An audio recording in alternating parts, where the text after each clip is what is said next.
작년에 저희 로마서 할 때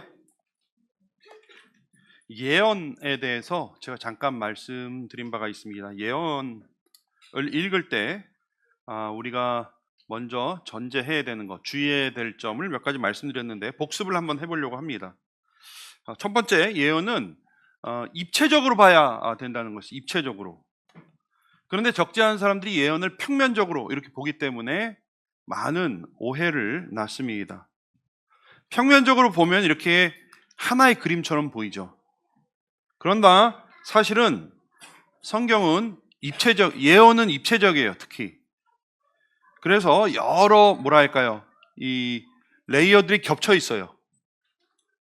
어떤 이미지는 당대의 것일 수도 있고, 어떤 것은 가까운 미래, 어떤 것은 조금 먼 미래고, 어떤 것은 궁극의 미래를 이렇게 나타내는데, 이것을 평면으로 보기 때문에 사람들이 해석을 하면서 많은 오해를 낳습니다. 이상한 해석이 나옵니다. 그래서 잘못 적용하면 안 되는 것이죠. 두 번째, 그런데 거의 모든 예언은 예수님 때 다 이루어졌습니다. 구약의 예언은 예수님으로 다 이루어졌어요. 그래서 대부분의 예언을 보면은 이제 다 이루어졌기 때문에 우리가 어떤 면에서는 문자에 너무 집착할 필요가 없습니다. 남은 것은 아주 사실 작은 분량이에요. 궁극의 미래에 대한 그런 예언만 남아 있습니다. 그런데 세 번째 좀 주의해야 되는 것은, 그런데 그 어떤 예언의 성취 그리고 종말에 대한 예언들이 많은데, 그 성경에서 말할 때 종말이라고 하는 것은 한순간이 아니라 과정이라는 것을 우리가 이해해야 됩니다. 우리 구원도 마찬가지인데 예수 믿고 땡이 아니라 구원도 긴 과정이에요. 그래서 성경은 항상 뭘 얘기할 때 한순간을 얘기하지 않고 긴 과정을 얘기하는데, 그래서 성경에서 종말이라고 하는 것은 예수님으로 시작되어서 예수님까지, 그러니까 예수님이 처음 오셔서부터 마지막 때까지를 종말이라고 얘기합니다. 그러니까 생각보다 긴 시간이죠. 벌써 2000년이 넘는 시간이 지금 종말이에요. 그래서 우리는 지금 예수님의 초림과 재림 사이인 종말을 살고 있다, 이렇게 이해를 해야 됩니다. 그러니까 종말은 먼 훗날 어느 시점이 아니라 이미 종말은 시작됐다, 이렇게 이해를 해야 된다고 하는 것이죠. 그래서 종말에 대한 예언은 한순간에 대한 예언이라고 우리가 이렇게 고정관념을 가지고 보면 안 되고, 긴 과정에 대한 것이다, 이렇게 봐야 된다는 것이죠. 그리고 어떤 예언은 이미 시작됐습니다. 어떤 예언은 정말 마지막 때에 주님 다시 오시는 그 순간, 그때를 나타내기도 하지만 어떤 예언은 이미 시작이 됐어요. 그리고 주님 다시 오시는 날 완료되는 것이죠. 이거를 우리가 전제를 가지고 성경, 특별히 예언을 읽어야지 우리가 잘못 적용하지 않게 됩니다. 오늘 말씀도 읽으면서 우리가 순간 혼동할 수 있는데, 오늘 13장을 읽었습니다마는 다 읽지 못했어요. 근데 거기에 보면 여러 레이어들이 겹쳐 있어요. 5절부터 13절까지는 주로 예수님 이후부터 AD 70년까지의 예언입니다. 그래서 예루살렘에 어떻게 멸망할 것인지에 대해서 예수님이 예언하신 거고, 예수님 그 당시 시점에서, 그 다음에 14절부터 23절까지는 예루살렘 파괴되는 바로 그 순간에 대한 예언이고, 그리고 24절부터 27절은 예루살렘의 멸망과 겹쳐서 궁극의 종말, 예수님 다시 오시는 때에 대한 예언이고, 오늘 읽은 28절 말씀은 종합적으로 그러면 우리가 어떻게 살 것인가에 대해서 말씀해 주시는 거예요. 그런데 이것을 구분하지 못하고 그냥 통짜로 하나를 보면은 자꾸 헷갈리는 거예요. 이게 미래에 일어날 일인지 아니면 이미 일어난 일인지에 대해서 우리가 막 헷갈리는 것이죠. 또 하나는 아까 과정이라고 말씀드렸기 때문에 어떤 예언은 이미 시작이 됐고 이루어가는 과정이고, 또 과거에 이미 성취된 예언이라도 닮은 꼴로 똑같은 일이 반복되지는 않지만 그것을 보면 미래에 어떤 일이 일어날지에 대해서 유추할 수 있는 비슷한 형태의 어떤 예언 혹은 일들이 일어날 것을 우리가 예상할 수 있습니다.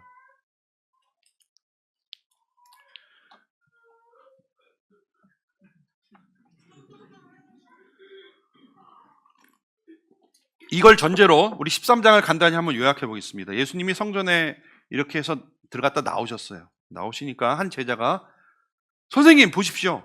정말 굉장한 돌이고 굉장한 건물 아닙니까? 이렇게 얘기를 했습니다. 이 헤롯이라는 왕이 로마에 의해서 억지로 임명된 분봉 왕이었어요. 그런데 이두메 사람, 에돔 사람이었어요. 그러니까 정통 이스라엘 사람이 아니었어요. 그러니까 정통성이 딸리니까 그것을 커버하기 위해서 뭘 할까 보니까 성전이 무너져 내려 있는 것을 보고 성전을 아주 휘황찬란하게 이렇게 지어줬습니다. 그래서 그렇게 훌륭하게 재건한 그 성전을 보면서 이스라엘 사람들이 굉장히 자부심을 느끼고 자기들의 신앙의 어떤 보금자리처럼 이렇게 느꼈어요. 어쩌면 이스라엘의 남은 자존심이었어요. 왜냐하면 다른 모든 것들이 이 로마의 압박하에 있었지만 그래도 성전 하나만큼은 남아있구나, 이런 자부심이 있었어요. 그런데 예수님이 이렇게 대답하셨어요. 야, 웅장한 건물이 보이느냐? 저거 돌 하나 돌 위에 남지 않고 다 무너져 내릴 것이다, 이렇게 말씀하셨어요. 그러니까 깜짝 놀랐어요, 제자들이. 왜냐하면 그들 신앙의 마지막 남은 자존심이었는데 그게 그냥 완전히 가루가 될 것이다, 이렇게 말씀하시니까 너무 놀랐어요. 그래가지고 예수님께 물어보는 거죠. 언제 어떻게 저 일이 일어날 것입니까? 예수님은 지금 성전 시대가 끝나는 걸 이제 말씀하고 계시는 거예요. 성전 시대는 끝났다, 이제는. 그리고 다시 성전 지을 필요 없다. 이제는 내가 그 성전의 모든 기능을 대체할 것이다, 이렇게 말씀하시는 것이죠. 근데 이제 제자들은 성전이 무너진다는 소리만 듣고 가슴이 무너져 내려서, 그래서 어느 때 이 일이 일어날 것입니까? 그리고 어떤 징조가 있을 것입니까? 이렇게 물어보는 것이에요. 그래서 예수님이 말씀하십니다. 내 이후로 많은 미혹이 있고 전쟁이 있을 것이고 기근과 지진과 같은 재난이 있을 것이고 또 그것과 더불어서 나를 따르는 사람들은 엄청 핍박을 받을 것이다. 그리고 곧 예루살렘이 멸망할 것인데 그때는 정말 황망하게 성과 성전이 그냥 와르르 무너져 버릴 것이다. 그리고 그리스도인이든 아니든 사람들이 굶어 죽고 다 이렇게 칼에 죽을 것이다.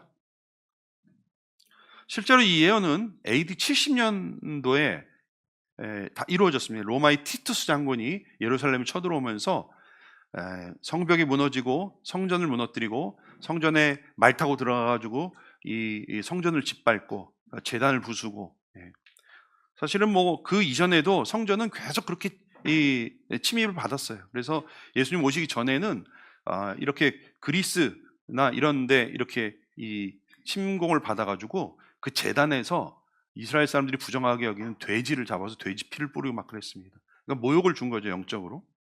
근데 이제 AD 7 다시 재건이 됐었는데 AD 70년에는 다 끝났어요. 그냥 다 로마의 티투스 장군에 의해서 예루살렘이 멸망하고 성전이 무너져 내렸습니다.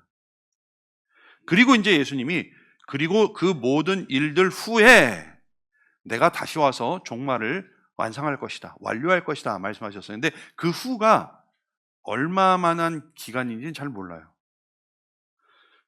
그래서 예수님이 뭐라고 말씀하셨냐면 그날과 그 시간은 아무도 모르니까 항상 깨어서 기도하고 준비해라, 이렇게 말씀하셨습니다. 자, 우리는 이 말씀을 읽을 때마다 종종 종말에 무슨 일이 일어날지 뭐랄까요, 조금 구경꾼의 측면에서, 호기심의 측면에서 무슨 일이 일어날까, 여기에 우리가 집중할 때가 있어요. 그러나 우리가 좀 더 관심을 가져야 되는 것은 뭐냐면 어떻게 살아갈까입니다. 예수님은 결국 그 옛날 제자들이 그리고 오늘날 우리들이 어떻게 그 종말을 살아나가야 될지에 대해서 말씀해 주기 위해서 오늘 말씀을 주신 것이었습니다. 어떤 일이 일어날까? 도 중요하지만 그 일어나는 즈음에 우리가 어떻게 살아야 할까가 더 중요하다는 것이죠. 그러면 오늘 말씀에 의거해서 우리는 종말을 어떻게 살아나가야 할까요? 종합적으로 몇 가지만 우리가 살펴보려고 합니다. 첫 번째는 고난을 받으라 라고 하셨습니다. 이것이 종말을 사는 것이다. 이것이 고난을 받으며 사는 것이 종말을 사는 것이다. 이렇게 말씀해 주셨습니다. 환난과 핍박이 있을 것인데 그것을 감내하고 끝까지 믿음을 지키고 견디는 것이 종말을 사는 삶이다. 이렇게 말씀해 주셨습니다.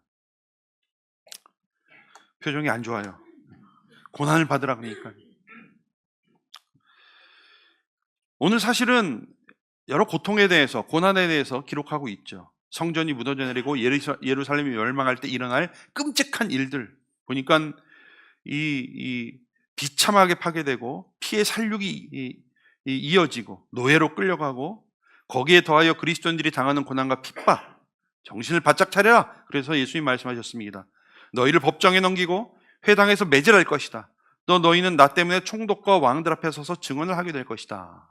그러나 끝까지 견디는 자들, 끝까지 인내하는 자들에게는 구원이 있을 것이다. 이렇게 말씀하셨습니다. 물론 이 일은 아까 말씀드렸다시피 이미 AD 70년 이전에 다 일어난 일입니다. 그러나 여전히 우리는 이 예언의 말씀이 연속성을 가지고 있다는 것 잊지 말아야 됩니다. 즉 똑같지는 않지만 비슷하게 그러한 고난과 핍박이 있을 것이고 타협하거나 배신하지 말고 인내로 이겨내라고 종말을 사는 삶을 저희들에게 말씀해 주고 있는 것입니다. 사실은 이것은 우리에게 종말에 대한 관점을 저희들에게 주고 있어요. 관점. 뭐냐? 종말을 사는 우리는 어떤 외적인 승리나 외적인 축복에 집착하지 말라는 것이에요. 성경은 개인의 그리고 교회의 외적인 승리에 대해서 말하고 있지 않습니다. 오히려 외적으로는 고난과 핍박이 기다리고 있다고 말씀하고 있어요. 과거 어느 때인가 기독교가 점점 발전하여 언젠가는 전 세계가 기독교화되고 기독교 문화가 꽃이 피고 영적으로도 기독교적이 되어서 그 기독교가 정점에 달할 것이다 라고 기대하는 신학이 있었어요. 그러나 그것은 성경적이 않습니다. 성경은 기독교의 어떤 외적인 승리, 외적인 발전을 담보하지 않습니다. 오히려 외적으로는 갈수록 고난과 핍박이 더 심해질 것이다 이렇게 말씀하고 있습니다. 오히려 예수 믿는다는 것이 더 어려워질 것이다. 그리고 예수 믿는다는 것 때문에 당하는 고난과 핍박이 있을 것이다. 성경은 이렇게 얘기하고 있습니다. 출애굽했다고 다 끝나는 것이 아닙니다. 요단강을 건넜다고 다 끝나는 것이 아닙니다. 여전히 광야를 걸어가야 되고 여전히 가나안 족속과의 싸움이 남아 있는 것이. 즉 완전한 끝, 우리 주님 다시 오실 때까지는 여전히 우리는 과정 속에 있다는 것을 우리는 기억해야 됩니다. 왜 그런 고난의 과정을 겪어야 할까요? 베드로는 그 이유에 대해서 이렇게 가르쳐 주고 있습니다. 같이 한번 읽어볼까요? 시작. 사랑하는 자들아, 너희를 연단하려고 오히려 너희가 그리스도의 고난에 참여하는 것으로 즐거워하라. 이는 그의 영광을 나타나실 때에 너희로 즐거워하고 기뻐하게 하려 함이라.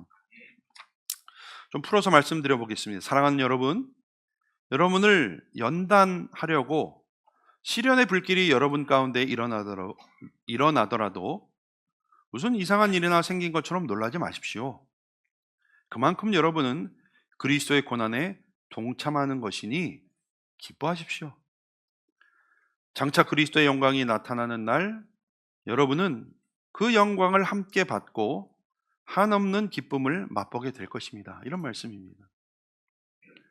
출애굽하고 그 광야의 길을 겪으면서 요단강을 건너서 지속된 전투를 통해서 하나님은 그 하나님의 백성답게 그들을 점점 빚어가시는 것입니다. 우리의 고난은 그래서 그러한 연단의 과정이고 그리스도의 고난에 동참하는 것이고, 그리고 그 과정 끝에는 영광이 있다. 이것이 성경에서 말하는 영광입니다. 이렇게 볼 때 승리의 영광이란 한순간이 아니라 과정이고, 과정 끝에 주어지는 것이라는 것을 우리는 다시 한번 기억해야 됩니다.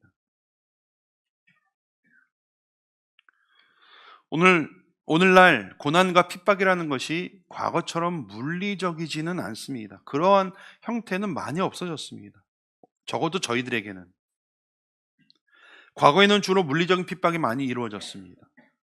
그러나 점점 갈수록 고난과 핍박의 형태는 달라지고 있습니다.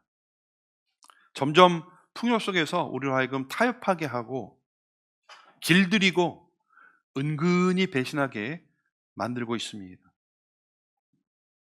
그래서 사람들은 기독교인의 삶이 더 이상 특별하지 않다고 생각하기에 이르렀습니다. 정작 그래서 신앙적으로 살려고 하면, 야, 다른 기독교인도 저렇게 사는데 너는 너무 유별한 거 아니냐? 이렇게 생각하도록 만들었습니다. 신앙 비슷한 것들이 신앙인 척하면서 활개를 쳐서 신앙을 혐오스럽게 만들기도 하고, 그것을 진짜 신앙으로 오해하게 만들기도 하는 시대를 우리는 살고 있습니다. 한마디로 예수를 제대로 믿는다는 것이 점점 교묘하게 어려워진 시대를 우리는 살고 있는 것입니다. 그러나 원리는 똑같습니다. 그것이 이상한 것이 아니라 그것은 당연한 것이고, 오히려 그 가운데서 우리가 그런 어려움과 핍박과 고난을 잘 극복해 나갈 때에 우리는 정련된다고 하는 것입니다.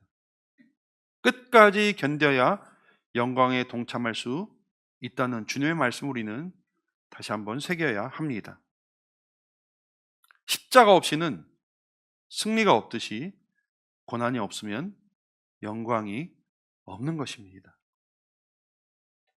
고난과 핍박을 면하기보다는 오히려 인내하며 극복해 나가 정금과 같이 주께 나가시는 저와 여러분들 되시길 주님의 이름으로 축원합니다. 우리 말씀을 같이 한번 읽어봅시다. 시작. 그러나 내가 가는 길을 그가 아시나니 그가 나를 단련하신 후에는 내가 순금같이 나오리라. 아멘. 둘째로, 예수님은 종말에 늘 깨어 있어야 한다고 말씀하셨습니다.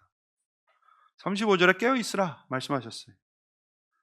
하나님의 백성들이 종말을 살아가면서 취해야 할 태도는 깨어 있는 것입니다. 늘 깨어 있어야 돼요. 무슨 말입니까 이게? 깨어 있으라. 한쪽 눈 뜨고 자라, 이런 얘기는 아니죠. 뭐 직관적으로 우리가 이 말씀을 보면은 느껴지는 게 있죠. 이 말씀은 나태하지 말고 안일하게 지내지 말라는 말씀이죠. 신앙의 가장 큰 적은 저에게는 적어도 안일함이에요. 게으름이에요. 그렇게 신앙생활 하지 말라 말씀하시는 거죠, 지금. 겟세마네 동산에서 예수님이 기도하실 때 제자들이 그만 잠들어 버렸습니다. 그때 예수님께서 시험에 들지 않게 깨어 있어 기도하라 하셨죠. 종말에 안일하게 신앙생활을 하지 말라는 것, 이것이 깨어 있으라는 말의 아주 직관적인 의미일 것입니다. 근데 본래 깨어있다는 헬라어 그리스어를 보면요, 안일하게 있지 말라는 것을 넘어서 정신을 차리고 경계하라는 의미가 있습니다. 망보다, 이런 뜻이 있어요. 그래서 영어로도 보면은 keep watch 이렇게 되어 있습니다. 즉 깨어있으라는 말씀은 잘 분별하고 주의하고 감시하고 주님 다시 오는지 기다리라는 말입니다. 시대가 어떻게 사람들을 미혹하고 어떻게 죽음으로 끌고 가는지 면밀히 관찰하고 알람을 울려야 된다는 것이. 단순히 깨어있는 것만으로는 안 됩니다. 안일하지 않는 것뿐 아니라 애써 지켜야 한다는 것입니다. 잘 분별하고 경고하고 주의하고 해야 된다는 것입니다. 구약 이사야서나 예레미야에 보면은, 에스겔서 이런 데 보면은 하나님이 그 선지자를 그의 파수꾼으로 세웠다, 이런 말씀이 있어요. 똑같은 말입니다. 그 중에 한 구절을 제가 읽어보겠습니다. 인자야, 내가 너를 이스라엘 족속의 파수꾼으로 삼음이 이와 같으니라. 그런즉 너는 내 입의 말을 듣고 나를 대신하여 그들에게 경고할지어다, 이렇게 말씀하고 있습니다. 바로 여기서 파수꾼의 역할이 오늘 그리스도인의 역할이라는 것이, 하나님은 에스겔 선지자를 이스라엘의 파수꾼으로 세우셨어요. 파수꾼. 파수꾼은 늘 깨어서 적이 오는지 안 오는지 감시해야 돼요. 자면 안 돼요. 늘 관찰하고 분별하고 경고해야 됩니다.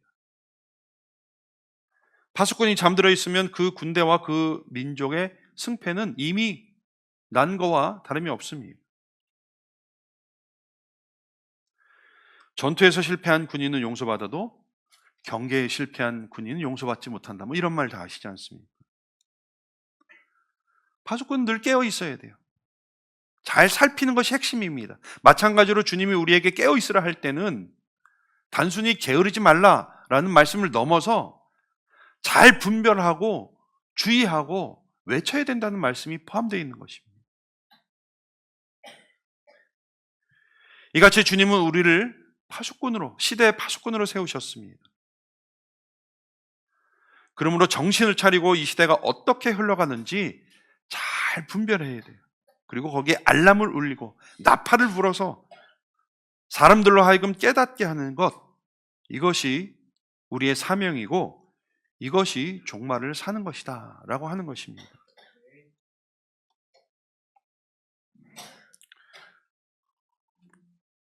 전에 선기둥교회에서 제가 그날 새벽 예배 있는데 이상하게 알람이 안 울렸어요.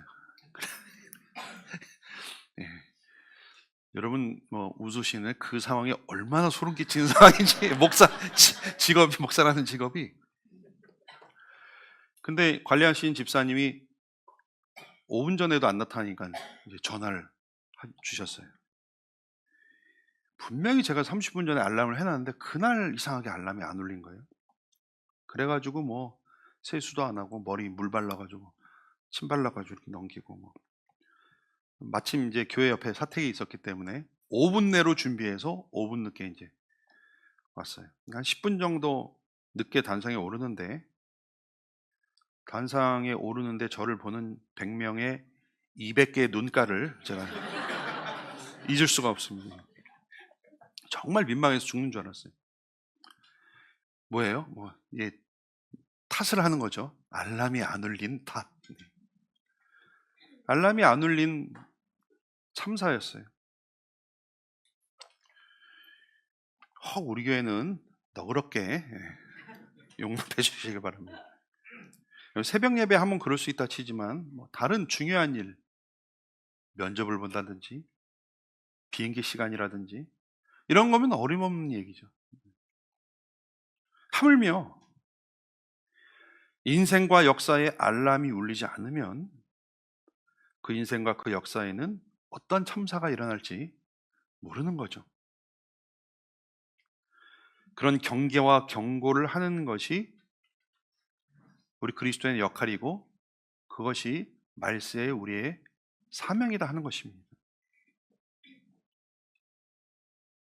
나중에 알람 안 울린 죄를 우리한테 물을 수도 있어요.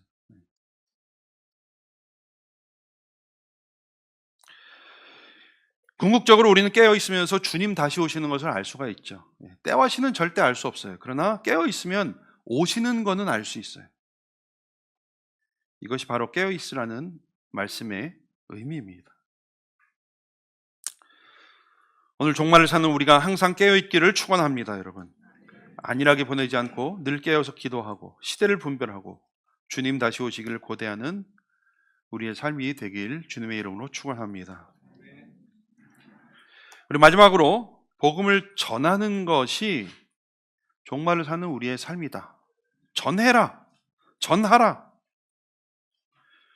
이것이 하나님의 백성이 종말을 살면서 취해야 되는 사명이다.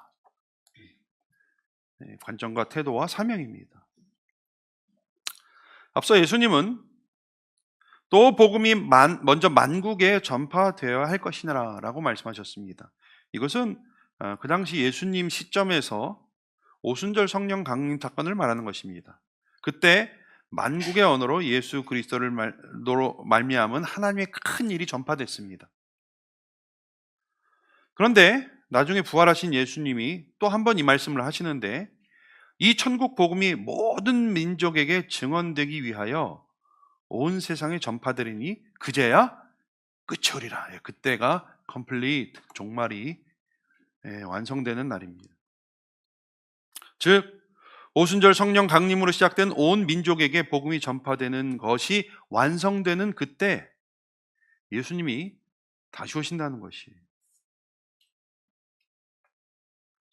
따라서 종말을 사는 우리에게 가장 중요한 사명은 모든 민족에게 복음을 전하는 일입니다.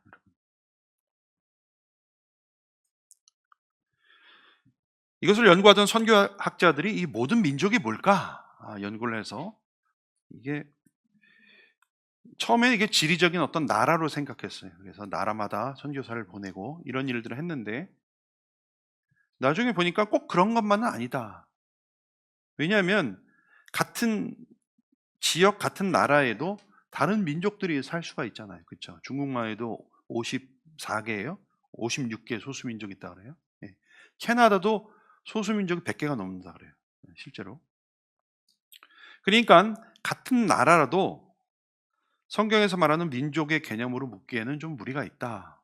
그래서 선교학에서 어족 혹은 종족이라는 개념이 나왔습니다.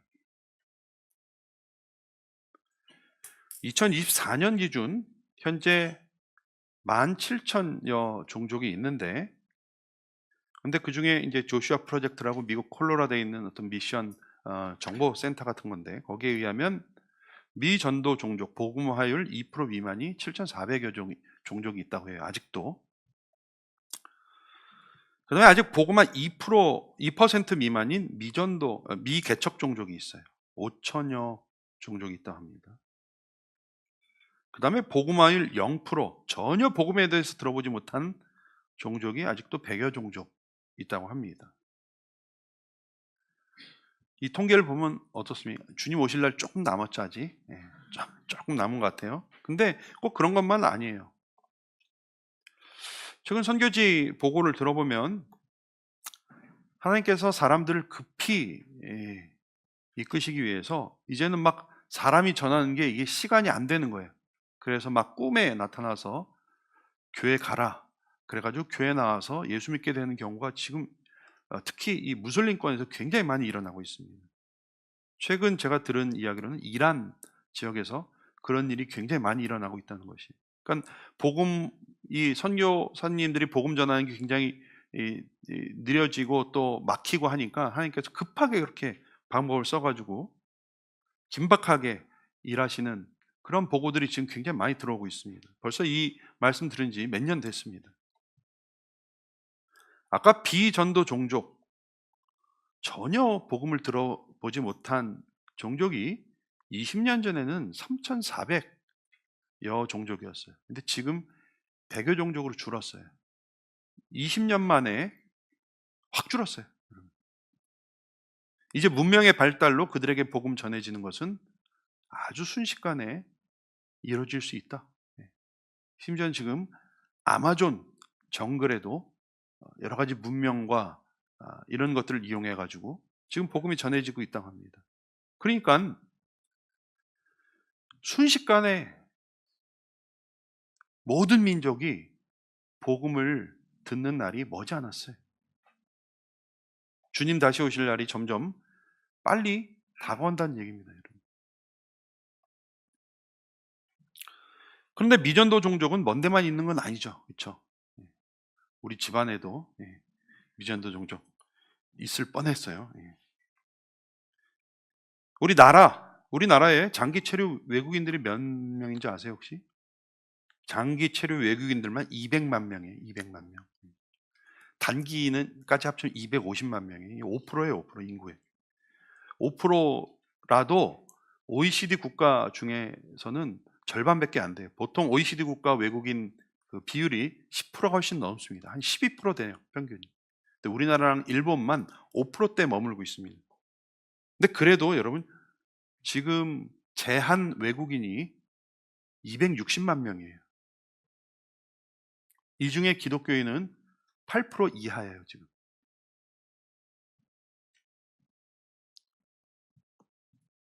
광교 일동 인구가 5만 3천여 명이라고 그래요. 여기에 우리 각 가정에도 미전도 종족이 있죠.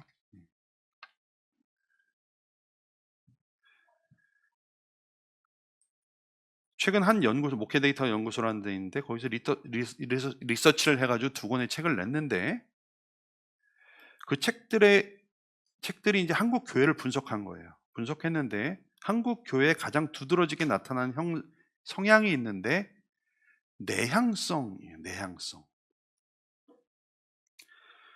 시간이 가면 갈수록 기독교가 개인 그리고 교회 내 활동, 예배나 교육과 친교에 더 집중한데 갈수록 점점 더 심화되고 있다 그래요. 외적인 봉사와 선교에는 점점 더 관심이 적어졌다고 합니다. 이것이 지금 한국 기독교가 기독교에 강하게 나타내는 경향성이라고 그래요. 그런데 이 연구소의 분석에 의하면 결국 이러한 교회의 내향성이 전도와 선교에 큰 영향을 미친다는 거예요. 교회가 내적인 것에 집중할수록 어쩌면 당연한 얘기 같은데 내적인 것에 집중할수록 전도와 선교는 점점 쇠하게 되는데 이것이 상관관계를 넘어서 점점 인과관계까지 지금 가고 있다 그래요. 이것이 이 연구소의 분석이에요. 물론 저희 교회는 이미 개척한 지 얼마 안 됐기 때문에 내적인 분위기를 잡는데 더 많은 집중을 해왔죠. 그렇지만 우리는 가까운 데 있는 자들과 먼 데 있는 자들에게 힘을 다해 직접적으로 또 간접적으로 복음을 전해야 할 것입니다. 최근에 제가 어떤 동영상을 만들고 혹시 소리가 나갈지 모르겠어요. 영국판 쉰들러 리스트라고 하고 니콜라스 윈턴 이야기를 혹시 들어보셨는지 모르겠습니다. 이 사람이 2차 세계대전 직전에 독일 수용소에 갇혀 있는 아이들을 보면서 그 비참함 때문에 치를 떨고 큰 충격에 받아서 개인 재산을 털어서 목숨의 위협을 무릅쓰고 아이들을 이렇게 영국으로 이렇게 구출해서 입양을 시키는 프로젝트를 개인적으로 했어요. 그래서 그 프로젝트를 통해서 669명의 아이를 이제 구했다고 합니다. 이후에 이제 다 잊어버리고 있었는데 50년 정도 지난 다음에 그동안에 그 선행을 숨겼었는데 그 어떻게 우연한 기회에 아내에 의해서 알려지게 돼서 1988년도에 BBC에서 That's Life라고 하는 프로그램에서 이 윈턴이 구출한 아이들과 이 윈턴을 만나게 하는 어떤 프로그램을 진행을 했습니다.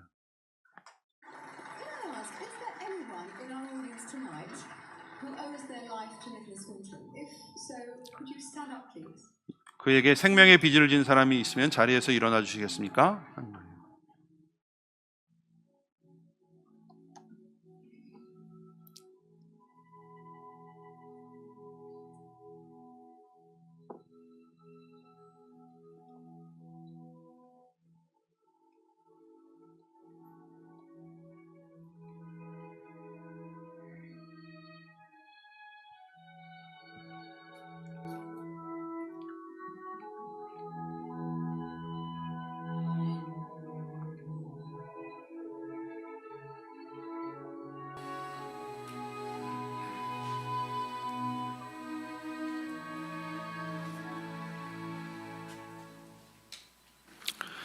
그에게 빚진 사람 자리에서 일어나 주시겠습니까? 하니까 방청객인 줄 알았던 사람들이 다 일어났던 거예요.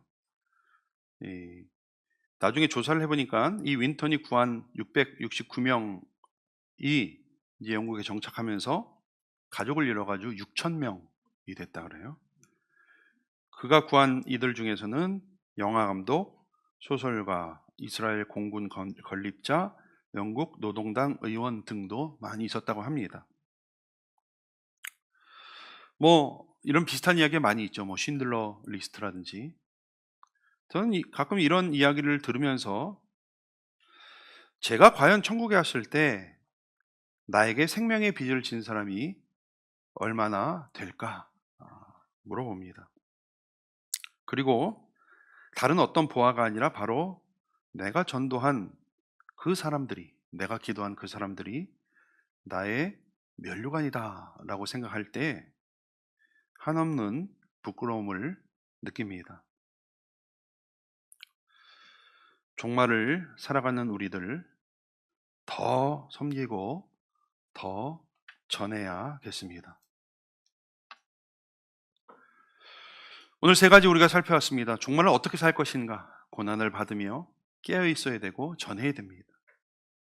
이 세 가지가 각각 다른 것 같지만 사실 다 연결된 것이죠. 복음대로 살고 복음을 전할 때 우리는 고난을 받을 수밖에 없습니다. 그러나 그렇다고 주저앉을 수는 없습니다. 늘 깨어서 우리의 사명을 잘 감당해야 하는 것이죠. 모쪼록 주님 다시 오실 때 부끄러움 없이 담대하게 주를 맞이할 수 있는 저와 여러분들 되시길 주님의 이름으로 축원합니다. 기도드리겠습니다. 주님 다시 올 날이 머지 않았는데 하나님, 우리 너무 먼 이야기처럼 혹시 생각하고 있지는 않습니까? 주를 위해 기꺼이 고난받게 하시고 그리스도인답게 삶으로 말미암아 당하는 고난을 두려워하지 않게 하시고 늘 깨어서 기도하며 이 시대의 경종을 울리고 주의 말씀을 전하는 저희가 될 수 있도록 인도하여 주시옵소서. 주님 다시 오실 때 부끄러움 없이 담대하게 주를 맞이할 수 있는 저희로 삼아 주시옵소서. 예수님의 이름으로 기도드리옵나이다. 아멘.